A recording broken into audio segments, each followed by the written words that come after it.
বিসমিল্লাহির রহমানির রহিম। আসসালামু আলাইকুম।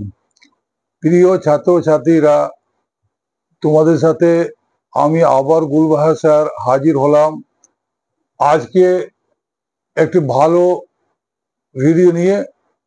আর যেটা টেন্স সম্বন্ধে, নামটা হচ্ছে প্রেজেন্ট কন্টিনিউয়াস টেন্স। তো প্রেজেন্ট কন্টিনিউয়াস টেন্স কাকে বলে আগে তোমরা ভালো করে শুনে নাও। বাক্যের শেষে যদি দেখো ছি, ছ এবং ছে, বুঝতে হবে কোনো কাজ চলছে বা হচ্ছে। সাবজেক্ট অনুযায়ী এম ইজ আর, ভার্বে আইএনজি যোগ, এখানে এই নিয়মকেই করতে হবে প্রয়োগ। কাজেই নিয়মটা খুবই সোজা। সাবজেক্ট অনুযায়ী এম ইজ আর আর ভার্বে আইএনজি যোগ। এখানে আর একটা কথা বলে রাখি, সাধু ভাষায় তেছি, তেছে, তেছো ইত্যাদি থাকে, কিন্তু চলতি ভাষায় ছি, ছ, ছে বললেই হবে। সেই জন্য নিয়মটা আমি আর একবার তোমাদের জন্য বলছি যাতে ভুলে না যাও। বাক্যের শেষে যদি দেখো ছি, ছ এবং ছে, বুঝতে হবে কোনো কাজ চলছে বা হচ্ছে।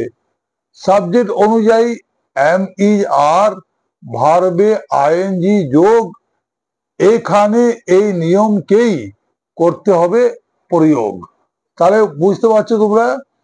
যেমন এখানে লেখা আছে আমি পড়ছি, এটা এরকমও বলা যায় আমি পড়িতেছি, কিন্তু এখন তো চলতি ভাষার যুগ, সেই জন্য আমি পড়ছি। তাহলে আই অ্যাম রিডিং, আই এর পরে অ্যাম হলো আর রিডিং এর সাথে আইএনজি যোগ হলো। তুমি খেলছো, ইউ, ইউ, ইউ এর পরে আর হবে, তোমরা জানো, ইউ আর প্লেয়িং।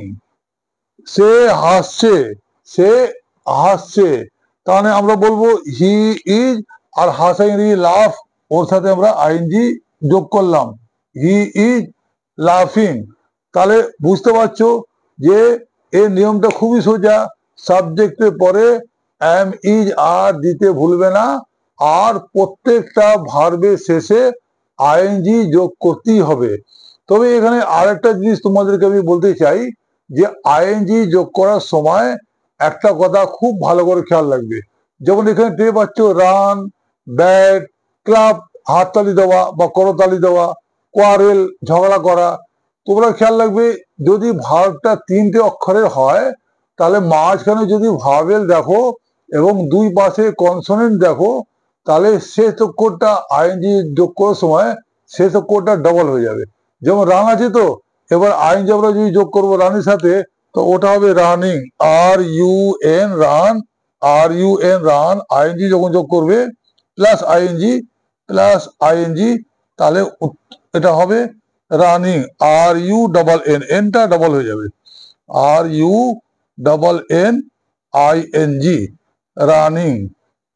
এইভাবে তোমরা দেখতে পাচ্ছ লেখা আছে bat, B A T, bat, ওতে যদি আইএনজি যোগ করি তাহলে ওখানেও একই জিনিসটা ঘটবে। যেমন ইন্ডিয়া, ভারত ব্যাট করছে, তাহলে আমরা কি বলবো, ইন্ডিয়া ইজ ব্যাটিং।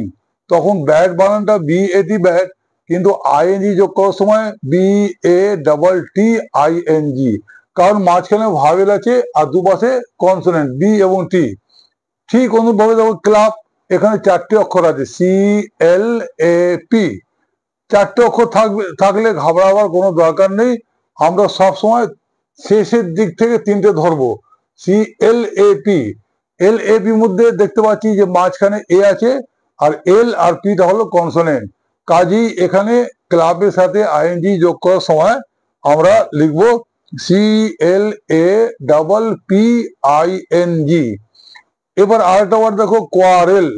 কোয়ারেলটা দেখো, এটা একটু বড় ওয়ার্ড এটা, তাই তো, quarrel, Q U A double R E এল।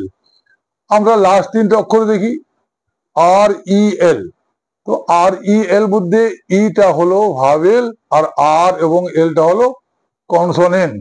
তার এখানে কি করতে হবে, ওই একই নিয়মটা, এলটা ডবল হয়ে যাবে, Q U A double R E double L I N জি।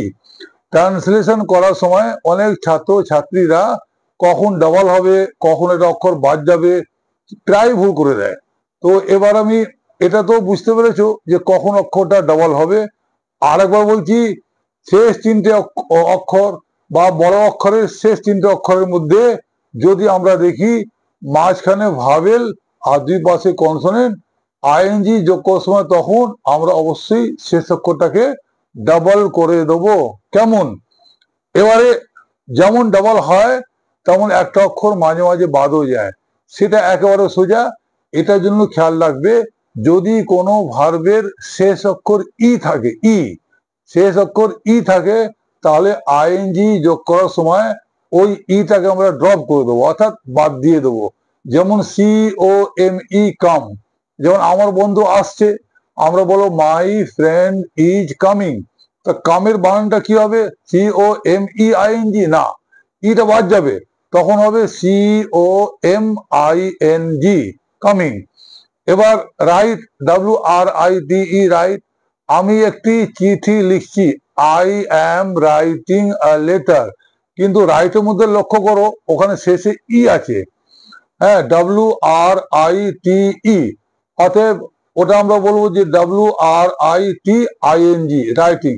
ঠিক তেমনি take, taking, give, giving, smile, smiling, save, saving, hope, hoping, এইভাবে প্রত্যেকটা ই বাদ দিতে হবে।